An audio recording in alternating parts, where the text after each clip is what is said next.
Welcome to the Leo. Swarnandhra Swachhandhra ప్రోగ్రాంలో భాగంగా చంద్రబాబు గారు అయితే ఒక లక్ష్యాన్ని అయితే నిన్న నిర్ణయించడం జరిగింది. 2026 జూన్ నాటికి ప్లాస్టిక్ ఫ్రీ రాష్ట్రంగా ఆంధ్రప్రదేశ్ను మార్చాలి అనేది తమ లక్ష్యమని, దానికి అనుగుణంగా నాయకులు కానీ అధికారులు కానీ పనిచేయాలని చెప్పారు. అదే సందర్భంగా ప్రజలు కూడా ఆ ప్రభుత్వానికి సహకరించాలని చెప్పి ఒక పిలుపునైతే ఇవ్వడం జరిగింది. అలాగే 2026 జనవరి 26 నాటికి రాష్ట్రంలో ఎక్కడా కూడా చెత్త కనిపించొద్దు అనేది చంద్రబాబు గారు పెట్టినటువంటి టార్గెట్. రాష్ట్రాన్ని పరిశుభ్రంగా ఉంచడం కోసం రాష్ట్ర ప్రభుత్వం అనేక చర్యలు తీసుకుంటుందని చెప్పి నిన్న వివరించడమే జరిగింది. కానీ ఇప్పుడు ప్రస్తుతం ప్లాస్టిక్ భూతం అనేది మనందరికీ తెలుసు. ఈరోజు మనం నిత్యం లెగిస్తే ప్లాస్టిక్తోనే గడపాల్సిన పరిస్థితి. కానీ దానివల్ల ఎంత హాని జరుగుతుందనేది మనందరికీ తెలిసినా కానీ దాన్ని వదలలేని పరిస్థితి. సో దాన్ని పూర్తిగా ప్లాస్టిక్ని నిషేధించడం వల్ల ఇది భావితరాలకు మనం ఇచ్చే ఒక గిఫ్ట్ లాంటిది. భవిష్యత్తులో ప్లాస్టిక్ అనేది పెనుభూతంగా మారబోతుంది. కాబట్టి అలాంటి ప్లాస్టిక్ని మనం తరిమి కొట్టాలని చెప్పారు. ఇప్పటికే జాతీయ స్థాయిలో ఆంధ్రప్రదేశ్ నిర్వహిస్తున్నటువంటి ఈ స్వర్ణాంధ్ర స్వచ్ఛాంధ్ర ప్రోగ్రాంకి పరిశుభ్రతకు సంబంధించి అనేక అవార్డులు వచ్చాయి. గతంలో తిరుపతి కావచ్చు, విశాఖ కావచ్చు, ఇవన్నీ కూడా ఆ ర్యాంకింగ్స్లో కూడా ఆ స్థానం సంపాదించినటువంటి పరిస్థితి. టాప్ 10లో కూడా స్థానం సంపాదించినటువంటి పరిస్థితి. సో కేవలం 1-2 నగరాలే కాదు, రాష్ట్రం మొత్తం కూడా ప్లాస్టిక్ ఫ్రీగా మార్చాలని చెప్పారు. ఇప్పటికే రాష్ట్ర సచివాలయాన్ని ప్లాస్టిక్ ఫ్రీగా మార్చారు. ఎక్కడా కూడా రాష్ట్ర సచివాలయంలో ప్లాస్టిక్ వాడటం లేదు. ప్లాస్టిక్కి సంబంధించి ఎటువంటి పదార్థాలు కావచ్చు, ఐటమ్స్ కావచ్చు, ఎక్కడా కూడా కనపడట్లేదు. సో అదే విధానాన్ని ఇప్పుడు రాష్ట్రం మొత్తం కూడా ఇంప్లిమెంట్ చేయబోతున్నారు. దానికి 6 నెలల సమయం 2026 జూన్ అయితే టార్గెట్ పెట్టుకున్నారు. అయితే జగన్మోహన్ రెడ్డి దిగిపోయే సమయానికి దాదాపుగా లక్షల టన్నుల్లో చెత్త పెరిగిపోయింది. వాస్తవానికి గతంలో చంద్రబాబు గారు 2014 నుంచి 19 వరకు అధికారంలో ఉన్న సమయంలో సంపద సృష్టి కేంద్రాలు మీ అందరికీ ఐడియా ఉంటాయి, మీ ప్రాంతాల్లో కూడా పెట్టే ఉంటారు. సో ప్రతి మండలానికి యావరేజ్ను ఒకటి పెట్టారు. ఏదైతే ఇళ్లలో నుంచి సేకరించినటువంటి చెత్త ఉంటుందో తడి చెత్తని పొడి చెత్తను వేరు చేసి దాని నుంచి వర్మీ కాంపోస్ట్ లాగా తయారు చేసి తిరిగి దాన్ని రైతులకు ఇచ్చేవాళ్ళు. సో అలాంటి వ్యవస్థ ఉండేది. కాబట్టి ఏమయ్యేది, చెత్త మొత్తాన్ని కూడా ఆ రూపంలో మార్చేసేవాళ్ళు. కానీ జగన్మోహన్ రెడ్డి వచ్చిన తర్వాత ఈ చెత్త ఏదైతే సంపద కేంద్రాలు ఉన్నాయో వాటి మొత్తాన్ని కూడా నిర్వీర్యం చేయడంతో చెత్త ఎక్కడికక్కడ డంప్ యార్డుల్లో పేరుకుపోయింది. ఆ చెత్తను కూడా ఇప్పుడు రాష్ట్ర ప్రభుత్వం మొత్తం కూడా క్లియర్ చేస్తుంది. దీనికి చైర్మన్గా ఉన్నటువంటి పట్టాభి గారు కూడా చెప్పారు, రాష్ట్ర వ్యాప్తంగా జగన్మోహన్ రెడ్డి హయాంలో మిగిలిపోయినటువంటి చెత్తను క్లియర్ చేయడానికే బోడంత సమయం పడుతుందని చెప్పి గతంలో పట్టాభి గారు కూడా చెప్పడం జరిగింది. ఇప్పుడు చంద్రబాబు గారు కూడా నిన్న ఆ విషయాన్ని అయితే గుర్తు చేశారు. జగన్మోహన్ రెడ్డి వారసత్వంగా ఇచ్చింది ఏమైనా ఉందంటే ఆ చెత్త ఒకటే, క్లియర్ చేయకుండా వదిలేసిన చెత్త. కానీ చంద్రబాబు గారు ఒక టార్గెట్ పెట్టారు. దీనికి అనుగుణంగా అధికారులు కూడా పనిచేయాలని చెప్పి చెప్పడం జరిగింది. ఈ సందర్భంగా నిన్న ఏదైతే చెత్తను సేకరించే ఈ ఆటోలు రిక్షాలు ఇవంటాయో వాటిని కూడా చంద్రబాబు గారు అయితే ప్రారంభించారు. మనం దాన్ని ఇక్కడ చూడొచ్చు. దీనికి సంబంధించిన వార్త కూడా ఒకటి వచ్చింది, ఒకసారి చూద్దాం. 2026 జూన్ నాటికి ప్లాస్టిక్ ఫ్రీ ఏపీ, జనవరి 26 నాటికి రోడ్డుపై చెత్త కనిపించకూడదు సీఎం. స్వచ్ఛాంధ్రతోనే స్వర్ణాంధ్ర సాధన సాధ్యం. అభివృద్ధి యజ్ఞం భగ్నానికి రాక్షసుల యత్నం. మెగా డిఎస్ నుంచి కానిస్టేబుల్ పోస్టుల దాకా కేసులు. అయినా ఆ రాక్షసులు నన్ను అడ్డుకోలేరు. పేదలకు మెరుగైన వైద్యమే పీపీపీ లక్ష్యం. స్వర్ణాంధ్ర స్వచ్ఛాంధ్ర ప్రజావేదికలో సీఎం. అదే సందర్భంలో ఎవరైతే కార్మికులు ఉంటారో, చెత్తను సేకరించే కార్మికులు ఉంటారో వాళ్ళతో పాటు చంద్రబాబు గారు కూడా కలిసి మాట్లాడుతూ, అంటే ఏ రకంగా సేకరిస్తారు, సేకరించిన దాన్ని ఏం చేస్తారు, ఇళ్ల నుంచి ఎంతమంది చెత్తనిస్తున్నారు, ఎంతమంది ఇవ్వటం లేదు, ఇలాంటి అనేక వివరాలను అయితే చంద్రబాబు గారు స్వయంగా ఆయనే అడిగి తెలుసుకున్నారు. దానికి సంబంధించిన ఫోటోని ఇక్కడ మనం చూడొచ్చు. ఆంధ్రప్రదేశ్ను 2026 జూన్ నాటికి ప్లాస్టిక్ రహిత రాష్ట్రంగా తీర్చిదిద్దుతామని ముఖ్యమంత్రి చంద్రబాబు తెలిపారు.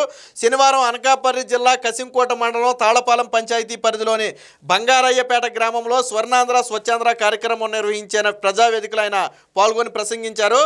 రాష్ట్రంలోని 175 నియోజకవర్గాలను ప్లాస్టిక్ రహితంగా చేయటమే కూటమి ప్రభుత్వ లక్ష్యం. రాష్ట్ర సచివాలయంలో ప్లాస్టిక్ను నివారించాం. ఇప్పటికే 21 విభాగాల్లో 69 రాష్ట్ర అవార్డులు, 1257 జిల్లా స్థాయి అవార్డులు వచ్చాయని వివరించారు.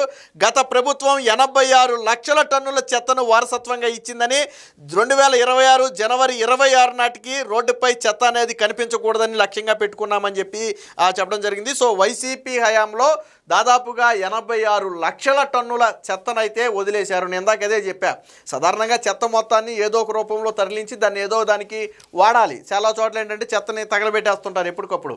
కానీ అలా వాడకపోవడం వల్ల ఎక్కడికక్కడ డంప్ యార్డుల్లాగా పేరుకుపోవటం వల్ల ఆ మొత్తం తొలగించడం కూడా ఇప్పుడు కూటమి ప్రభుత్వానికి అతిపెద్ద భారంగా మారింది. ఏది ఏమైనా సరిగ్గా ఇవాళ నుంచి నెల రోజుల్లో అంటే సంక్రాంతి అయ్యే నాటికి జనవరి 26 నాటికి మొదట రాష్ట్రంలో ఎక్కడా చెత్త కనిపించకూడదు. అంటే బహిరంగ ప్రదేశాల్లో, రోడ్ల మీద కానీ బహిరంగ ప్రదేశాల్లో కానీ ప్రభుత్వ స్థలాల్లో కానీ ఎక్కడా కూడా చెత్త కనిపించకూడదు. అది మొదటి లక్ష్యం.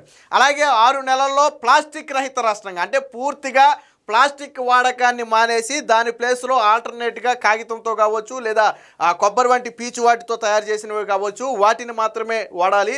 దానికి ప్రత్యామ్నాయాలను కూడా ప్రభుత్వం అయితే అందుబాటులోకి అయితే తీసుకొస్తుంది. ఇప్పటికే ప్లాస్టిక్లో కూడా ఒక టైప్ ఆఫ్ ప్లాస్టిక్ని మాత్రమే వాడటానికి అనుమతిస్తున్నారు. దాన్ని దాటితే ఇది చేస్తున్నారు.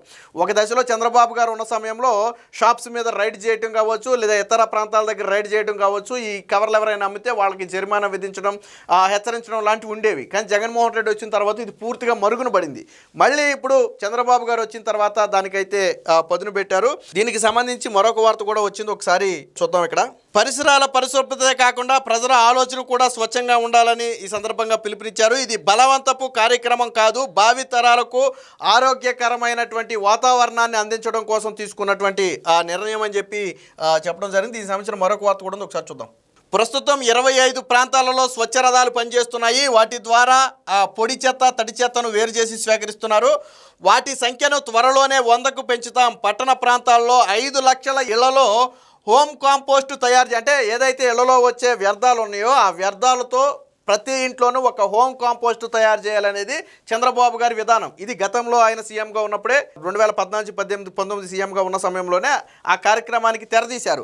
సో 5 లక్షల ఇళ్లలో, అంటే పట్టణాల్లో 5 లక్షల ఇళ్లలో దాన్ని ఏర్పాటు చేయాలని లక్ష్యంగా పెట్టుకున్నారు. ఇప్పుడు 3.91 లక్షల ఇళ్లలో, అంటే దాదాపుగా 4 లక్షల ఇళ్లలో ఆల్రెడీ జరుగుతుంది. ఇంకొక 1 లక్ష ఇళ్లలో అదనంగా ఏర్పాటు చేయాలి. అదే సమయంలో గ్రామీణ ప్రాంతాలలో 10 లక్షల ఇళ్లలో ఈ హోమ్ కాంపోస్ట్ రెడీ చేయడానికి ప్రజల్ని సిద్ధం చేయాలనేది ఆయన ఆశయం. సో దీనికి అనుగుణంగా ప్రజలు కూడా పనిచేయాలని చెప్పారు. వచ్చే ఏడాది 26 నాటికి, మార్చి 26 నాటికి ఈ లక్ష్యం ఏదైతే పట్టణాల్లో 5 లక్షల ఇళ్లలోనూ గ్రామీణ ప్రాంతాల్లో 10 లక్షల ఇళ్లలోనూ హోమ్ కాంపోస్ట్ ఏర్పాటు చేయాలని ప్రభుత్వం లక్ష్యం పెట్టుకుందో దానికి డెడ్ లైన్ వచ్చేసి మార్చి 26 నాటికి చంద్రబాబు గారు అయితే పెట్టడం జరిగింది. అంటే దాదాపుగా 3 నెలల్లో దాన్ని అయితే పూర్తి చేయాల్సి ఉంటుంది. దానికి సంబంధించి చెప్పారు. అలాగే స్వచ్ఛ రథాల ప్రారంభం, స్వర్ణాంధ్ర స్వచ్ఛాంధ్ర కార్యక్రమంలో భాగంగా స్వచ్ఛ రథాలను చంద్రబాబు గారు జెండా ఊపి ప్రారంభించారు. అనంతరం స్వచ్ఛ మిషన్ 2.0 అభివృద్ధి పనుల్లో భాగంగా 68 కోట్లతో చేపట్టే ప్లాస్టిక్ వ్యర్థాల నిర్వహణ యూనిట్లు, శుద్ధ ప్లాంట్ల నిర్మాణానికి సీఎం శంకుస్థాపన చేశారు. అదేవిధంగా గ్రీన్ అంబాసిడర్స్ను చంద్రబాబు సత్కరించారు. అనకాపల్లి జిల్లా సబ్బవరం మండలానికి చెందిన శానిటేషన్ వర్కర్ హరికృష్ణను, అనకాపల్లి మండలం మాటూరు గ్రామానికి చెందిన వీరరమణ, చోడవరం మండలం చౌడవాడ గ్రామానికి చెందిన అప్పారావులను చంద్రబాబు గారు అయితే, అంటే ఎవరైతే ఇందులో శానిటరీ వర్క్ చేస్తున్నారో వారిని చంద్రబాబు గారు అయితే గౌరవించడం జరిగింది. సంపద కేంద్రం పరిశీలన, అలాగే స్వర్ణాంధ్ర స్వచ్ఛాంధ్ర కార్యక్రమంలో భాగంగా తాళ్లపాలెంలోని సంపద పరిశీలన కేంద్రాన్ని తడి చెత్త, పొడి చెత్త నిర్వహణ, ఎరువు తయారీపై పారిశుద్ధ్య కార్మికులను అడిగి తెలుసుకున్నారు. గ్రామంలో చెత్త సేకరణను స్వయంగా ఆయనే పరిశీలించారు. స్థానిక రైతులతో కూడా మాట్లాడారు. అందులో ఒక రైతు మాట్లాడుతూ, దాదాపు నాకు ఒక 10 ఎకరాల పొలం అయితే ఉంది, అందులో కూరగాయలతో పాటు కొంత వరి, కొంత చెరుకు కూడా పండిస్తున్నాను. ఈ 10 ఎకరాలకు పండించే పంటకు ఈ సంపద కేంద్రం నుంచి తీసుకెళ్ళినటువంటి కాంపోస్ట్నే నేను ఎరువుగా కూడా వాడుతున్నానని చెప్పి చెప్పడంతో రైతులందరూ కూడా దీన్ని ఉపయోగించుకోవాలి. సంపద కేంద్రం నుంచి వచ్చేదాన్ని భూమిలో వాడటం వల్ల, అంటే మందులు వాడకుండా ఇలాంటివి వాడటం వల్ల ఆరోగ్యకరంగా కూడా ఉంటారని చెప్పి నిన్న చంద్రబాబు గారు అయితే చెప్పడం జరిగింది. ఏది ఏమైనా దేశంలోనే ఏపీని ప్లాస్టిక్ రహిత రాష్ట్రంగా మార్చడం కోసం చంద్రబాబు గారు 6 నెలల డెడ్ లైన్ అయితే పెట్టారు. దీనికి అనుగుణంగా అధికారులు విధి విధానాలు కూడా ఇప్పుడు రూపొందిస్తున్నారు. Please subscribe to Leo news for more videos.